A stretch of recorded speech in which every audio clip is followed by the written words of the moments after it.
todos nos sentamos en una silla que fue diseñada por alguien todos los días.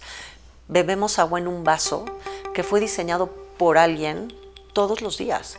Y nos vestimos con ropa que fue diseñada por alguien, así sea del Costco. O sea, esa ropa y esa silla del Costco, la silla de la portada de Bad Bunny, fue diseñada por alguien.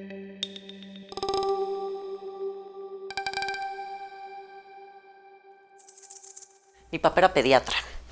Y nos obligaba desde muy chavos, pero muy chavos, a ir a trabajar al consultorio los sábados. Todo ese consultorio eran muebles Van Buren. Y me acuerdo perfecto de esos muebles Van Buren que me parecían increíbles y modernos y accesibles, porque pues mi papá estaba empezando y pudo comprar una sala de espera Van Buren. O sea, eran muebles para la clase media mexicana. Me acuerdo, o sea, el día de la inauguración de la exposición, que el director del museo me llama y me dijo, ven a ver esto. Y había una cola como de 60 personas, que en este país no estábamos en ese momento acostumbrados a que hubiera colas para las exposiciones. Y había una fascinación por esos muebles que habían sido de la abuelita o del tío, y darte cuenta que eso era parte de la historia de México, no solamente de la historia económica, del diseño, de historia de varios otros personajes que se cruzaban con Van Buren. Van Buren estudió en la Bauhaus, o sea, yo no estaba mintiendo, él estudió en la Bauhaus con Mies van der Rohe, encontramos su archivo, cartas de Mies, había en la exposición sus cuadernos de la Bauhaus. Y me acuerdo cuando la gente entró, muchos de los chavos decían, esto no es la Bauhaus. Y el lenguaje de la Bauhaus estaba en esos muebles Van Buren para la clase media mexicana, ¿no? Y el espíritu de la Bauhaus estaba ahí. En un principio me acuerdo que la libreta de comentarios, esto no es la Bauhaus, queríamos ver cosas de la Bauhaus. Y yo, ¿cómo? Estás viendo una traducción de la Bauhaus, ¿no? En algún momento alguien me dijo, es que habría que sacarte de la calle y que dejes de trabajar esas sillas horrorosas. Y yo, no, esas sillas horrorosas tienen mucho que decir de nosotros, de la identidad local mexicana, de la economía, de la manera de trabajar, de los materiales en México, de la tecnología. Pero ha sido un camino lento, tortuoso, con muchísimos vacíos. Sigue habiendo muchísimos vacíos. Creo que la historia del diseño en México y en Latinoamérica ha sido muy focalizada, muy nacionalista a veces. Y creo que hay que empezar a abrirla más y hacer estas conexiones con otras cosas que estaban pasando en otros países y que de alguna manera dialogan con esto, ¿no? Creo que es un momento bien interesante de reconfigurar al museo o a los museos como institución y las colecciones, porque de alguna manera todo el siglo XX fue una lectura muy hegemónica. O sea, creo que hoy hay una obligación también social de tratar de leer las cosas desde otro punto de vista, desde una parte como más de inclusión, de integración de otros discursos. Es muy importante también para mantener las colecciones vivas y las discusiones sociales vivas. Las mujeres hacedoras o las mujeres que han hecho cosas, diseñadoras, han sido muy invisibilizadas. El año antepasado, hace un par de años, me tocó hacer una exposición que se llamó Diseño en Femenino, porque cuando hicimos la gran exposición en el MOAC para presentar la colección de ahora de diseño del MOAC, me di cuenta que como el 40% de todo el material que teníamos ahí eran cosas hechas por mujeres. Y todas esas mujeres que hicieron cosas importantes, que abrieron camino y no están en los libros. Yo siempre digo que cada exposición es un parteaguas desde cierto punto de vista porque te hace aproximarte a los objetos de una manera distinta. Pero sí puedo decir, o sea, sí puedo hablar como de hitos. Creo que cuando hice Boutique en el Carrillo Gil en el año 2000, fue muy importante. Quiero entender cómo el diseño de moda dialoga con esta generación de los 90 que estamos revisando. Y darme cuenta cómo no había material, cómo no había historia, cómo no había archivos, cómo conseguir el material fue dificilísimo y cómo cuando expusimos todo esto los artistas se pusieron furiosos diciendo que el diseño de moda les quitaba espacio y que eso no era arte y no tenía por qué estar en los museos. Cuando al final esto es producción cultural, ¿no? Y tiene que ver con la estética, con lo cotidiano, con un discurso social. Creo que esa exposición fue muy importante para entender también que lo que quería hacer era dedicarme al diseño. Cuando hicimos Vida y Diseño en México para Fomento Cultural Banamex, hicimos 3 años de investigación para hacer un enorme libro que hoy es una referencia. y una exposición que nunca se había hecho en México, ni sabíamos dónde estaban todos esos materiales.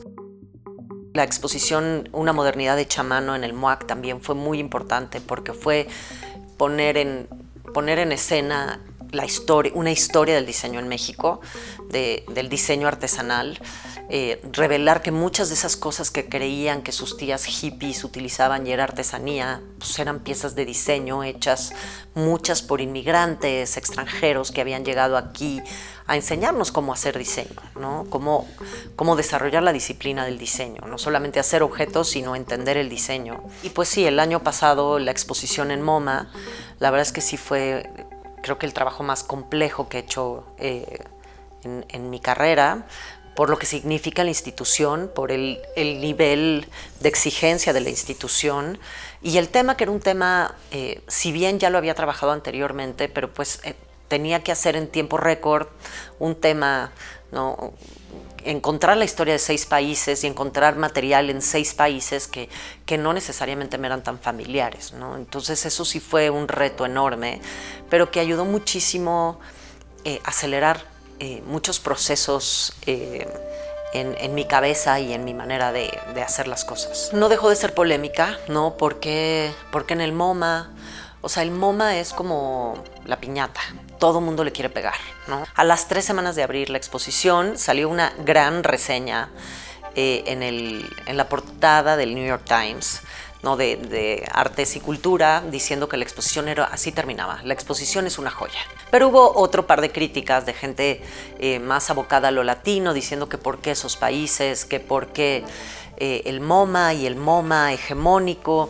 Y hablando de invisibilizaciones, ninguna de esas reseñas dio cuenta de que quien está contando esa historia sí es el MoMA, pero el MoMA contrató una curadora externa que no hace regularmente y es una voz latinoamericana. Ante la necesidad y la urgencia de querer atacar al gigante hegemónico que es el Museo de Arte Moderno, invisibilizaron esta parte que es una curadora externa que nunca dejó de vivir en México, que viajó por toda Latinoamérica, que hizo esta exposición en tiempo récord. O sea, hice esa exposición en menos de 2 años.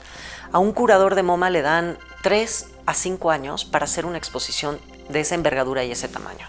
Pero hubo una parte muy emocionante de que mucha gente que vivía en Nueva York o que vivía en los alrededores de Nueva York o en Estados Unidos y que no se había visto reflejada en las salas de MoMA, se vio reflejada. No, tuve muchos comentarios, gente que me contactaba por mi Instagram, que me dejaba recados en la oficina diciendo esta silla era de mi papá. Mi papá trabajó con esta ceramista. Este textil yo lo vi en casa de la tía de no sé quién y qué bueno que consideraste esto, por favor no dejes de considerar para la siguiente exposición esta otra cosa. O sea, la gente de Venezuela que está en un momento como bastante crítico y que tenemos una muy buena representación de Venezuela, bueno, me mandaban videos llorando, emocionados, de ver cosas pues que les recordaban a Caracas y que ya no podían volver. Había una parte nostálgica en la exposición, pues porque sí, mucho de eso se perdió o no resultó como se pensaba, ¿no? No es que se haya perdido, porque las cosas las encontramos y ahí estaban, ¿no? Pero esa modernidad que se pensó no resultó como se pensaba, resultó de otra manera. Y siempre nos hablaban de una modernidad interrumpida. Pues no, se derivó a otro lado, no terminó como se pensaba que iba a terminar. Y eso para mucha gente, verse reflejada y ver reflejada esa historia en los muros de MoMA y en la sala de MoMA fue muy emocionante. Entonces, para mí esa parte, o sea, tuvimos más de 500,000 de visitantes, que para una exposición de MoMA es muchísimo, ¿no? O sea, MoMA entran como 2 millones de visitantes al año. Y 600,000 entraron a ver esta exposición. Entonces, eso habla de que hay un interés por el diseño, por conocer estas historias cotidianas y que muchos latinoamericanos se vieron finalmente y latinoamericanos de varias generaciones o latinos, como les llamamos ahora, pues se vieron reflejados y vieron parte de su historia reflejada en las salas de un museo que puede ser blanco, hegemónico, poderoso, en donde realmente no te sentías representado y tu sillita estaba ahí, ¿no? A mí me llamó mucho la atención y me entusiasmó muchísimo después de la pandemia, cuando MoMA termina su segunda expansión, que colgaron la colección de una manera distinta y hicieron el gesto humilde desde el gran museo de decir: nos hemos dado cuenta a lo largo de trabajar con los acervos que no existe una sola modernidad, sino, no como lo habíamos dicho nosotros, sino que hay muchas modernidades de acuerdo al contexto y al desarrollo y a todas estas variables. Y yo lo que quería mostrar es que hay otras modernidades. O sea, mostramos ahí la modernidad latinoamericana, pero tiene, como dicen los americanos, sus nuances, ¿no? Sus distintas vertientes. Hay una modernidad colombiana que es más tardía que la mexicana y la de la brasileña, y se distinguen por otras cosas.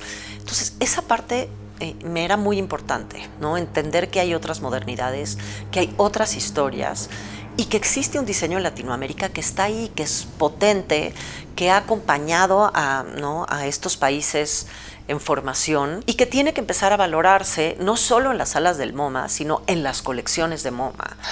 Porque si pretende ser un museo internacional, pues hay que empezar a coleccionar ese tipo de objetos que le hablan a otras culturas y a otras personas.